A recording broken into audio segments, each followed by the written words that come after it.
اے ایمان والو، جو کچھ تم نے کمایا ہو اور جو پیداوار ہم نے تمہارے لیے زمین سے نکالی ہو، اس کی اچھی چیزوں کا ایک حصہ اللہ کے راستے میں خرچ کیا کرو۔ تم نیکی کے مقام تک اس وقت تک ہرگز نہیں پہنچو گے جب تک ان چیزوں میں سے اللہ کے لیے خرچ نہ کرو جو تمہیں محبوب ہیں، اور جو کچھ بھی تم خرچ کرو اللہ اسے خوب جانتا ہے۔ جو لوگ اللہ کے راستے میں اپنے مال خرچ کرتے ہیں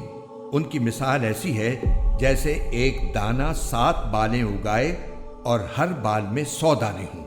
اور اللہ جس کے لیے چاہتا ہے ثواب میں کئی گنا اضافہ کر دیتا ہے۔ اللہ بہت وسعت والا اور بڑے علم والا ہے۔ نیز وہ جو کچھ اللہ کے راستے میں خرچ کرتے ہیں، چاہے وہ خرچ چھوٹا ہو یا بڑا، اور جس کسی وادی کو وہ پار کرتے ہیں، اس سب کو ان کے اعمال نامے میں نیکی کے طور پر لکھا جاتا ہے، تاکہ اللہ انہیں ہر ایسے عمل پر وہ جزا دے جو ان کے بہترین اعمال کے لیے مقرر ہے۔ جو لوگ اپنے مال دن رات خاموشی سے بھی اور اعلانیہ بھی خرچ کرتے ہیں،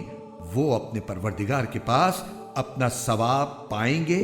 اور نہ انہیں کوئی خوف لاحق ہوگا نہ کوئی غم پہنچے گا۔